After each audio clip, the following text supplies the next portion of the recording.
ISKCON তো আমাকে চট্টগ্রামে খুব টার্গেটে রাখছে, আমাকে এখন বর্তমানে 1 নম্বর আছি আমি একটা কথা আজকে বলে দিচ্ছি, আমার যদি কিছু হয়, আমি তো ইসকনকে আমি গণি না, এদের পাত্তাও দিই না আমি এদেরকে। ইসকন ফিসকন বাংলাদেশের হিন্দু আওয়ামী লীগের পাত্তা দিই না। আমি ভারতকে উদ্দেশ্য করে বলতেছি কথাটা, যদি আমার ব্যক্তিগত কিছু হয়ে থাকে, আমি এখানে কারো কোনো সাহায্য চাইবো না। কে কোন ইসলামিক দল, কোন লিডার আমি জানি কে কি করবে না করবে। তবে ভারত কাতর বলে দিচ্ছি, আমাদের কিছু হয়ে গেলে, আমার কিছু হলে, তোমার ভারতের তোমার নারী পুরুষ নিয়ে ইনশাল্লাহ আমাদের ভাইরা জায়গা মধ্যে টান দিয়ে ফেলবে ইনশাল্লাহ। ইসকন হলো সাপের লেস, আর দিল্লি হলো সাপের মাথা।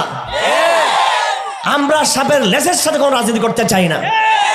তোদেরকে আইন শৃঙ্খলা বাহিনী আছে, তোরা যতটুকু পাপ করেছিস, তোদের সে পাপের প্রায়শ্চিত্ত আমাদের আইন শৃঙ্খলা বাহিনী তোদেরকে বুঝিয়ে দিবে।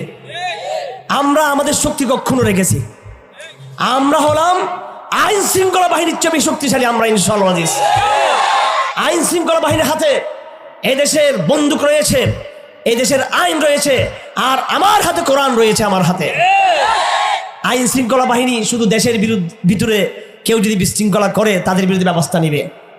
আইন শৃঙ্খলা বাহিনীর বাংলাদেশে সেই শক্তি নাই।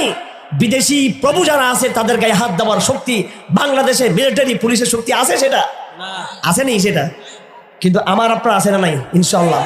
কারণ আমরা বাঙালিরা এই বিশ্বব্যাপী যে মুসলিম উম্মাহ সেখান থেকে বিচ্ছিন্ন নয়, আমরা বিচ্ছিন্ন নয়, আমরা সারা দুনিয়ার মুসলমান, আমরা এক এবং ঐক্যবদ্ধ ইনশাআল্লাহ আজিজ।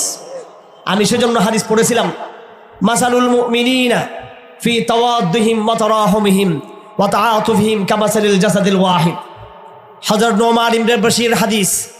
আল্লাহর নবী বলেন, মুসলমানদের উদাহরণ হলো তাদের ভালোবাসা, প্রেম, মমতা, পারস্পরিক সম্পর্কের ক্ষেত্রে তারা এক শরীরের মতো, এক বডির মতো। ইদাস্তাকা ওয়াজু মিনহু, যখন শরীরের কোনো অংশে ব্যথা যখন আসে, তাদাআ লাহু সাইউল জাসাদ বিসসাহরি ওয়াল হুম্মা, তখন সারা শরীর ব্যথায় ব্যথাতুর হয়ে পড়ে। সুতরাং বাংলাদেশে কেউ যদি চিন্তা করে কোন মোল্লার গায়ে হাত দিবে, আমাদের সারা বিশ্বের ভাইরা রয়েছে আলহামদুলিল্লাহ, তারাও তোমাদের কলিজা কিন্তু ছিঁড়ে ফেলবে তোমাদের। তোমরা আমাদের পশমে আঘাত করবা, পায়ের নখে আঘাত করবা, আঙ্গুল কেটে দিবা, আমাদের ভাইয়েরা ইনশাআল্লাহ আজিজ মুজাহিদিনরা তোমাদের কল্লা কেটে ফেলবে তোমাদের। আমরা সারা দুনিয়ার মুসলমান আমরা ঐক্যবদ্ধ ইনশাআল্লাহ আজিজ। বাবরি মসজিদকে ধ্বংস করেছো, এই খতগুলো আমাদের রয়েছে। ভারতের লাখ লাখ মুসলমানকে হত্যা করা হয়েছে, সব প্রতিশোধের খাতা বায়োডাটা কিন্তু আমাদের কাছে রয়েছে। কিন্তু এগুলো অনেক অপরাধ জমে গেছে তোমাদের। বাংলাদেশে বিগত 17 বৎসর তোমরা অনেক অন্যায় পাপ করেছো। তোমরা দুঃখের বিষয়, জামাত শিবিরের জন্য আমার আফসোস লাগে। এরা লজ্জা পায় যে নিজামী রহমতুল্লাহ আলী, আমি একজন কওমি ঘরানার আলেম হয়ে আমি নিজামীকে শহীদ ঘোষণা করি এবং বারবার বলি নিজামী হত্যার প্রতিশোধ ভারত থেকে নিতে হবে, কিন্তু এই দলের লোকেরা কিন্তু সেটা বলতে পারে না। এটা সেম লজ্জার বিষয় এটা আপনাদের জন্য। এটা আপনি মনে করেছেন আপনি ভারতকে খুশি রেখে ক্ষমতায় চলে যেতে পারবেন? ভারত তো যেই ছেলেটা মারা গিয়েছে সেই ছেলেটা হেফাজতের ছেলে ছিল না, সে তো শিবিরের কর্মী ছিল এক সময়। অথচ আপনারাই তো তাদের কাছে গিয়ে সঙ্গীত পড়েছিলেন চট্টগ্রামে দুর্গাপূজার সময়। আমাদের শিবিরের কিছু ভাইয়েরা খুশি করার জন্য আপনারা সঙ্গীত পড়েছেন। আপনারা তাদেরকে আপন মনে করে সঙ্গীত পড়তে গিয়েছেন দুর্গাপূজায়, আর তারা আপনাদেরকে জমা করে দিয়েছে। লাভ নাই, এদেরকে বন্ধু ভাই লাভ নাই। আমার সাথে এখন ইসকন যোগাযোগ করতেছে এখন আলাপে বসার জন্য। হ্যাঁ, আমি স্পষ্ট বলে দিয়েছি, আমি এখানে আমার সহকারী আছে। কত সালে বসছিলাম আমি? 2000 নভেম্বরের 10 তারিখ 2020 সালে আমি চট্টগ্রামে ইসকনের সাথে ডায়লগ করেছিলাম। তারা নিউ মার্কেটে স্লোগান তুলেছিল, একটা দুইটা হেফাজত ধর, ধৈর্য ধরে জমা কর, একটা চরমুনাই ধর, ধরে ধরে জবাই কর, একটা জামাত শিবির ধর, ধরে ধরে জমা কর। তারা কিন্তু জামাত শিবির হেফাজত কেউ ছিল না। কিন্তু গতকালকে যেই ভাইকে মেরেছে, তারা তাকে কি শিবির মনে করে মেরেছে নাকি মুসলমান মনে করে মেরেছে তাকে? আজকে তার সাইফুলের জানাজায় লাখ লাখ মানুষ সমবেত হয়েছে। তারা কি হেফাজত হয়ে গিয়েছে, জামাত শিবির হয়ে গিয়েছে, চরমুনাই হয়ে গিয়েছে, নাকি তারা মুসলমান হয়ে আমরা জানাতে পড়তে গিয়েছি? আমাদের লড়াই সংগ্রামের ময়দানে পরিচয় আমাদের একটা, সেটা মুসলমান। আর তারা যখন আমাদেরকে হত্যা করতে চায়, মারতে চায়, তারা মুসলমান মনে করেই তারা কিন্তু আমাদের হত্যা করে। নিজামীকে মেরে ফেলেছে এবং জামাত নেতাদেরকে মেরে ফেলেছে, তারা ফাঁসি দিয়েছে। শাখা চৌধুরীকে ফেঁসে দিয়েছে, ফাঁসি দিয়েছে। কি জন্য? বিএনপির নেতা হিসেবে, জামাতের নেতা হিসেবে, কি হিসেবে দিয়েছে? মুসলমান হিসেবে। কিন্তু এই কথা আমরা বুঝতে চাই না। তারা 2020 সালে তারা যখন স্লোগান দিল, তখন আমি চট্টগ্রামে তাদের বিরুদ্ধে আমি ডাক দিলাম। এই রানা দাশগুপ্ত নামটা মনে রাখবেন, ষড়যন্ত্রের খলনায়ক। হিন্দু বৌদ্ধ খ্রিস্টান ঐক্য পরিষদ বাংলাদেশের সবচেয়ে নিকৃষ্টতম সাম্প্রদায়িক দল এটা, ঠিক আছে? হিন্দু বৌদ্ধ খ্রিস্টান ঐক্য পরিষদ। আমি তার বিরুদ্ধে মাঠে নামলাম এবং কর্মসূচি দিলাম যে তাদেরকে গ্রেপ্তার করতে হবে। তারা ভয় পেয়ে গেল, ভয় পেয়ে আমাদের সাথে ডায়লগ করলো। আমরাও বিষয়টাকে সহজভাবে নিয়ে ইসকনের সাথে আমরা ডায়লগে বসছি। তারা বসে আমাদেরকে বলতে লাগলো যে আমাদের কিছু উচ্ছৃঙ্খল কর্মী ছিল, উচ্ছৃঙ্খল কিছু লোক ছিল, তারা ভুল করেছে, আমরা তার জন্য দুঃখিত, আমরা এটা ক্ষমা প্রার্থী, আপনারা আর কোনো কর্মসূচি দিয়েন না, আপনারা আমাদের সাথে মিলেমিশে থাকেন।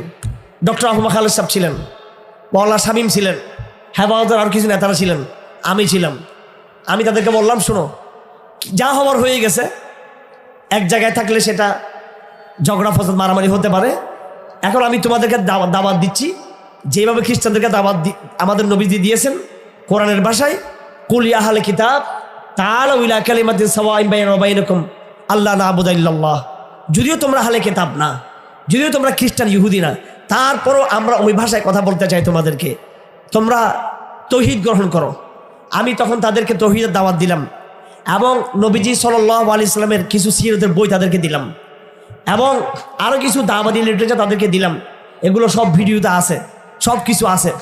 এবং তালিমুল ইসলাম যে আমাদের কিতাব আছে ছোট্ট, আপনারা নিশ্চয় সবাই পড়ছেন আপনারা, এই তালিমুল ইসলামে রাম এবং কৃষ্ণ সম্পর্কে কিছু কথা আছে, ওগুলো আমি তাদেরকে শুনাইলাম যে আমাদের সিলেবাসে রাম সম্পর্কে কৃষ্ণ সম্পর্কে এই কথাগুলো এইভাবে আকিদের বইয়ে লেখা আছে, ওখানে যেভাবে লেখা আছে আমরাও ওইভাবে আমরা কথা বলতে চাই।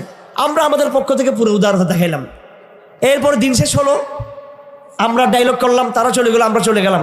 কিন্তু আমার ভাইয়েরা তাদের ষড়যন্ত্র থেমে থাকেনি। তারা যখনই সুযোগ পেয়েছে, সময় পেয়েছে, তারা আমাদেরকে চুবল মেরেছে। 2021 সাল আসলো, আমরা গ্রেপ্তার হয়ে গেলাম। তখন হাসিনা আমাদের বিরুদ্ধে লড়াই শুরু করলো, মূর্তি আন্দোলন শুরু হলো, বাংলাদেশ মূর্তি বিরোধী আন্দোলন। সেই সময়ে আমাদের দমন নিপীড়ন শুরু হলো, আরও বিভিন্ন বিষয় নিয়ে সরকার এবং মোদির আন্দোলনকে কেন্দ্র করে তখন কিন্তু ইসকন সরকারকে সাহায্য করেছে। অথচ আমি তাদেরকে বিপদ রক্ষা করেছিলাম। আমি সেই দিন ডায়লগ না করলে ওদের কিন্তু খবর ছিল। জেল থেকে 2023 সালে বের হলাম। গত বছরের ঘটনা, হিন্দুরা, আমাদের একজন বোন, সে চট্টগ্রামে বাড়ি, হিন্দু ছিল, সম্ভ্রান্ত ঘরের মেয়ে। এই হিন্দু মেয়েটা ইসলাম গ্রহণ করে সাভারের ঢাকার একজন হিন্দু মুসলিম ভাইকে সে বিয়ে করলো। এখন সে বিয়ে করে তাদের সাথে সংসার করলো। তার পরিবার ওই হিন্দু মুসলিম ভাইটার বিরুদ্ধে অপহরণের মামলা দিল এবং তাকে পুলিশ দিয়ে সাভার থেকে গ্রেপ্তার করে চট্টগ্রাম কারাগারে তাকে আবদ্ধ করে দিল। তখন আদালত ওই মেয়েটাকে ডাক দিল যে তুমি তোমার স্বামীর সাথে থাকবা নাকি তুমি তোমার মা বাবার সাথে থাকবা। আমাদের ওই বোনটা, মুসলিম মুসলিম বোন, আপনার আমাদের সবার বোন, সে আদালতে বলল যে আমি আমার মুসলিম স্বামীর সাথে থাকবো। দেখেন, যেই ছেলেটা তাকে বিয়ে করছে সেও কিন্তু মুসলমান ছেলের ছিল না, সেও কিন্তু আগে হিন্দু ছিল, পরে সে ইসলাম গ্রহণ করেছে। আমাদের কি ভাই, আব্দুল্লাহ ওমর ভাই, আব্দুল্লাহ ওমর ভাই এবং তার ভাই আলামিন, এরা স্মার্ট ছেলে, মাশাআল্লাহ। এরা অনেক, আপনি দেখলে খুশি হয়ে যাবেন তাদেরকে দেখলে, এত সুন্দর এই দুই ভাই, এত বড় দিনের দায়ী, এত আল্লাহু আকবার, মানে এরা আমাদের আপনাদের চেয়ে অনেক ভালো। এদের নামাজ, এদের ইবাদত এবং এদের কথা বলা, এরা দুই ভাই আল্লাহ পাকের দায়ী, আমার অনেক ভক্ত, আমার কলজের টুকরা ভাই। এরা কিন্তু অমুসলিম ছিল, এরা নিজেরা অমুসলিম ছিল, এরা হিন্দু ছিল, এরা সম্ভ্রান্ত হিন্দু পরিবারের সন্তান ছিল, এরা মুসলিম ছিল না। তো একটা হিন্দু ছেলে, সে একটা হিন্দু মেয়েকে বিয়ে করছে। সেই হিন্দু ছেলেটাও আগে ওই হিন্দু ছেলেটা সে ইসলাম গ্রহণ করছে, সে এখন মুসলমান, আগে হিন্দু ছিল। মেয়েটাও এখন মুসলমান, আগে হিন্দু ছিল। তো সমস্যা কিসের? সমস্যা কিসের? যদি কোনো হুজুর যদি তাকে বিয়ে করতো, যদি কোনো হেফাজতের নেতা, হেফাজতের কর্মী, জামাত শিবিরের ছেলে ফেলে ওই মেয়েটাকে বিয়ে করতো, একটা কথা ছিল যে ইসলামপন্থীরা আমাদের মেয়েদেরকে মুসলমান, জোরপূর্বক মুসলমান বানাচ্ছে। আরে যে ছেলেটা বিয়ে করলো সেই তো স্বেচ্ছায় হিন্দু ধর্ম ত্যাগ করে সে ইসলাম গ্রহণ করেছে।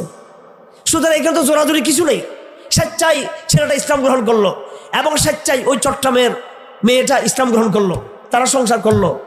এখন তাকে অপহরণ মামলা দিল, পুলিশ তাকে ধরে নিয়ে গেল।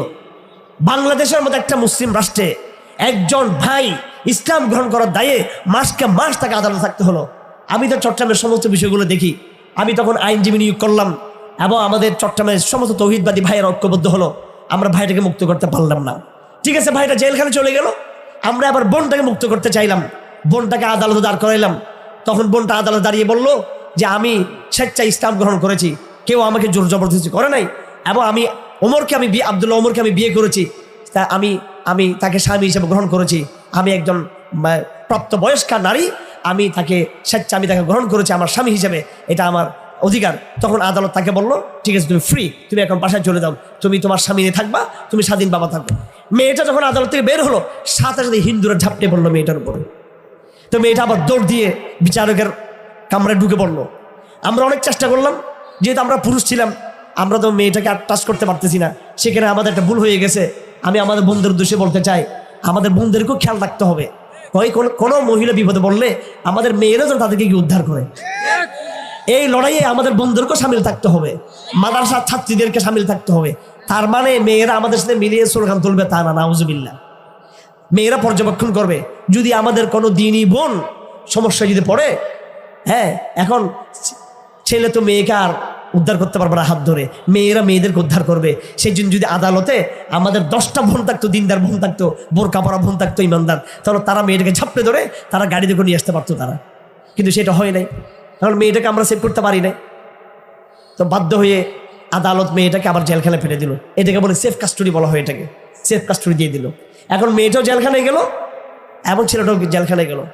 এবার ইসকন চট্টগ্রামের অলিতে গলিতে, এবং যেইভাবে গতকালকে আদালতে তারা তাণ্ডব চালিয়েছে, ঠিক সেদিন তারা স্লোগান আছে, একটা দুটা শিবির ধর, একটা দুটা মোল্লা ধর, ধরে ধরে জবা কর, এইভাবে তারা আমাদের বিরুদ্ধে তারা স্লোগান দিল। আমার ভাইয়েরা, আমি প্রশাসনের উদ্দেশ্যে বলতে চাই, স্পষ্ট বলতে চাই, সেদিন আমার যে জনশক্তি ছিল, সেদিন যে জনশক্তি আমার ছিল, হাজার হাজার কই মাদ্রাসার ছাত্র, শত শত স্কুল কলেজ বিশ্ববিদ্যালয়ের ছেলেরা আমার সঙ্গে ছিল। তারা, আমি ইসকনকে পিছিয়ে ফেলতে পারতাম, সেদিন আমি পিছিয়ে ফেলতে পারতাম তাদেরকে মার দিয়ে, কিন্তু আমি ধৈর্য ধারণ করেছি। আমাকে গালি দিয়েছে, আমি গোয়েন্দা সংস্থার লোকদেরকে বলেছি দেখেন এরা কিন্তু বাড়াবাড়ি করতেছে। আমার আফসোসের বিষয়, এই গোয়েন্দা সংস্থার মধ্যে 3টা গোয়েন্দা সংস্থা, ডিজিএফআই, এনএসআই, এসবি, শুধু একটা সংস্থা আমাদেরকে সাহায্য করতে এসেছে, আর একটা বড় সংস্থা যারা হেফাজতের সময় বিভিন্ন বিষয়ে তারা ফাংশন করতো, তারা কোনো রকম সাহায্য করে না তারা আমাদেরকে। আলহামদুলিল্লাহ, তাদের সাহায্য লাগে নাই। আমি ঢাকাতে তাদেরকে ফোন করেছি, সরকারি প্রশাসনে কোনো সাহায্য তারা করে নাই। যাই হোক, এইভাবে এই ইসকন আমাদের বিরুদ্ধে রাস্তাঘাটে এইভাবে তারা সন্ত্রাসী লেলিয়ে দিল, স্লোগান দিল।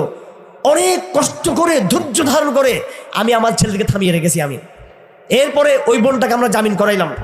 যেদিন জামিন করাবো সেদিন শত শত হিন্দু ছেলেরা চতুর্দিকে তারা অস্ত্রশস্ত্র নিয়ে ওই মেয়েটাকে কিডন্যাপ করে নিয়ে যাবে তারা।